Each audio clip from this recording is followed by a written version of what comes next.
시야가 깨지는 거예요. 그러니까 글씨 읽기가 되게 힘들었어요. 손이 이렇게 돼서 안 펴지는 거예요.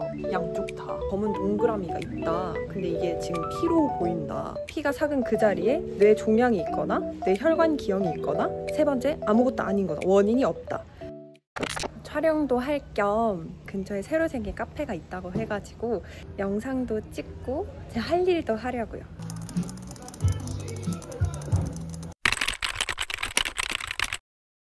오늘은 제가 겪었던 뇌출혈 이야기 해드릴까 하는데요. 여기 지금 카페 나왔는데 마땅한 자리가 없어가지고 쪼그려 앉아있어요. 어떤 전조 증상이 있었냐면요. 시야가 깨졌습니다. 원래 우리가 흰자까지 본다고 하죠. 이렇게 시야가 있으면 이렇게 동그라미로 시야가 깨지는 거예요. 깨진다는 게 구멍이 생겼어요. 근데 그게 까맣게 구멍이 생긴 게 아니고 약간 홀로그램 스티커처럼 그 은색깔로 빠졌다 해야 되나? 초점이 잘 안 맞았습니다. 그러니까 글씨 읽기가 되게 힘들었어요. 이렇게 글씨가 있으면 이 글씨가 또렷하게 뭐 가나다라 마바사가 읽히는 게 아니고 대충 그 형태를 우리가 알잖아요. 제가 한평생 봐온 가의 모양이 있고 나의 모양이 있으니까 이게 가인 것 같고 나인 것 같다는 느낌으로서 이게 받아들여지는 거지 정말 글자가 읽힌다는 느낌이 없었어요. 그리고 나중에 이제 뇌출혈이라는 걸 알게 되고 나서 이게 위치가 조금이라도 달랐으면 마비가 올 수 있었다라고 얘기를 해주셔서 생각난 게 약간의 제가 마비 증세가 있었거든요. 뇌출혈이 있기 두 달 전쯤에 막 되게 화가 나서 제가 엉엉 울 일이 있었어요. 막 악을 쓰면서 울면서 친구한테 그 상황을 설명해 준다고 스피커폰을 하고 통화를 하고 있었거든요. 이제 통화를 막 다 하고 휴대폰을 집어 드는데 손이 이렇게 돼서 안 펴지는 거예요. 양쪽 다. 생각해보면 그것도 일종의 마비 증세였던 거죠. 그냥 너무 울어서 그런가 보다 막 그렇게 생각을 했어요. 그렇게 시야가 깨지는 날 밤에 그냥 잠을 잤어요. 밤잠을. 잠들었는데 새벽에 머리가 너무 아파서 깬 거예요. 진짜 죽겠는 거예요. 근데 한 번도 이런 거를 경험해 본 적이 없으니까 머리가 이 정도로 아프면 뭐 응급실을 가야 되고 뭐 이런 생각이 없었어요. 그 와중에 무슨 생각을 했냐면 제가 도수 치료를 받은 적이 있었거든요. 근데 뭐 잦지는 않지만 한 번씩 타이레놀을 먹어야 괜찮아질 정도의 그 두통이 있을 때가 있는데 왜 그러냐 선생님께 여쭤봤더니 제가 발성장애가 있거든요. 근데 제 나름대로 뭔가 발성 연습을 한다고 턱을 이렇게 당겼던 적이 있어요. 이 목 앞쪽인지 뒤쪽인지 얇은 근육이 있는데 그게 되게 팽팽하게 당겨지면 두통이 올 수 있다 이렇게 말씀을 하셨었거든요. 그러니까 저는 또 너무 단순하게 생각을 한 거죠.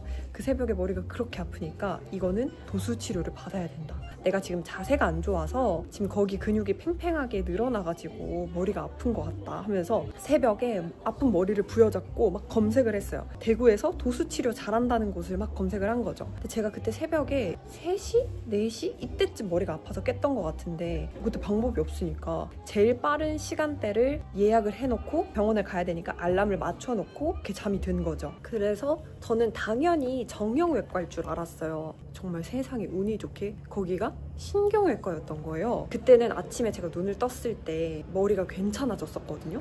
그러니까 제 발로 걸어서 그 병원까지 너무 잘 간 거죠.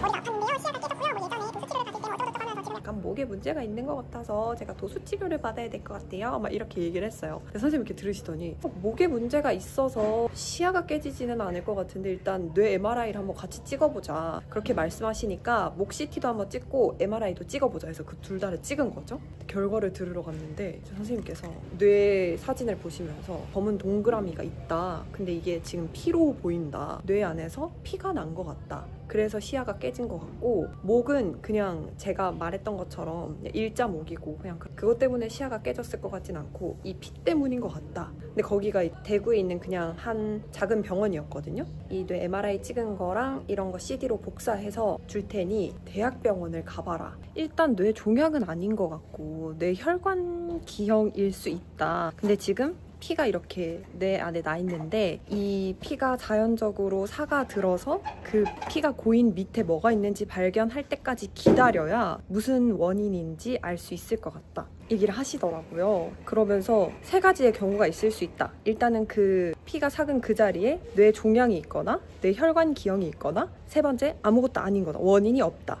저한테 3번이 가장 좋은 선택지라고 하더라고요.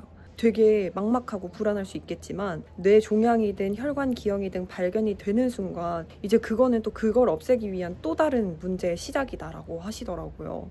근데 경대병원은 케이스가 어쨌든 서울에 있는 병원들보다는 적고 이 3-4개월 피가 다 삭을 때 동안 기다리기에 불안하실 수 있으니 소견서를 써줄 테니까 서울에 있는 병원으로 가라고 하시더라고요. 그래서 서울대 병원에 갔는데 거기도 경대병원이랑 똑같은 이야기를 하더라고요. 그래서 그 피가 삭을 때까지 다 기다려야 되고 그렇게 해서 보자고 한 게 24년 4월이었어요. 그게 가서 다시 MRI 다 찍고 확인을 했는데 결국은 원인 미상이 맞았습니다. 이게 조금만 더 위치가 옆으로 옮겨갔으면 어디든 마비가 왔을 거다라고 얘기도 막 하시고 그렇게 하고 1년 뒤에 경과를 보자고 해서 25년 4월에 한 번 더 다녀왔고요. 결론적으로 피는 다 삭았고 뭐 더 이상 피가 난 흔적은 없어서 일단은 잘 해결이 됐다고 하더라고요. 나머지는 집에 가서 찍겠습니다.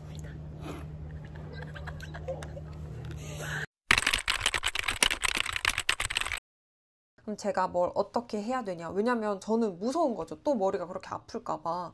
술, 담배.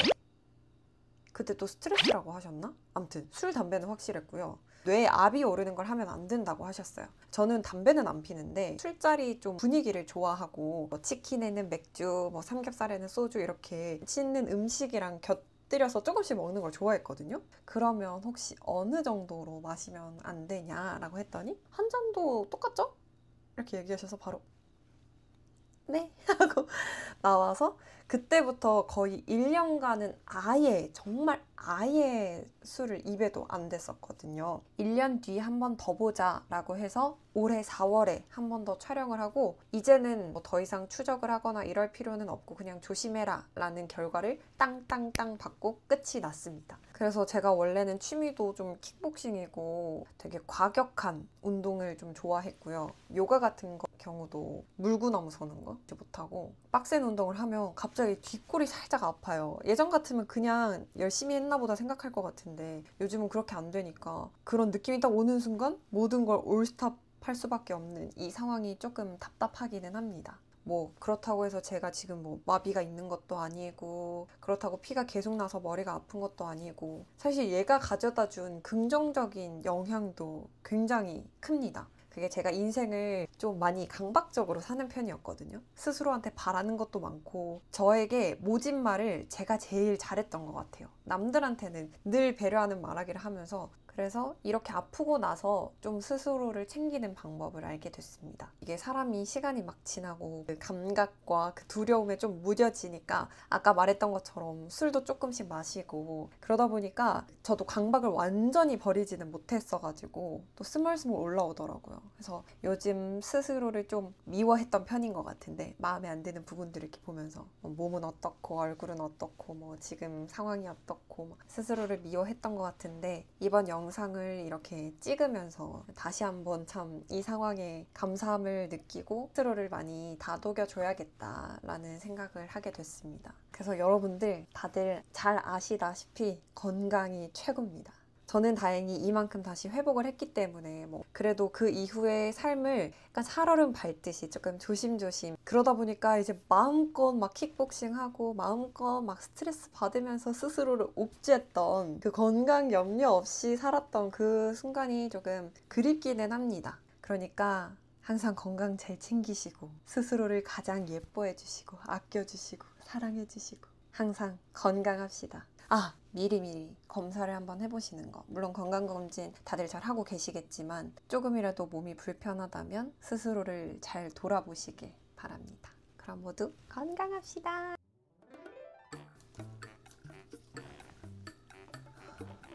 아니 진짜 초췌하다. 근데 지금이 새벽 3시라 제가 초췌해진 거였어. 그 불교방송 필기에 합격했다는 문자가 온 거예요. 그러고 나서 카메라 테스트가 당장 이번 주 목요일에 있거든요.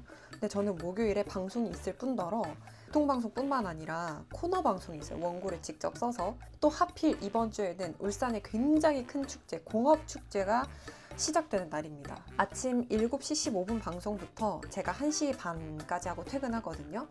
그러고 코너 방송이 5시 15분에 있어서 그 사이에 공업축제를 가가지고 인터뷰도 좀 하고 현장 소리도 좀 따와서 그날 그렇게 방송을 하자라고 되게 특수하게 예정이 되어 있던 날이었는데 제가 그 모든 것들을 하지 못하고 교통방송도 하지 못하게 된 거죠. 그래서 회사 사람들의 정말 여러 사람의 배려를 받아서 제가 어쨌든 면접을 보러 가게 됐습니다.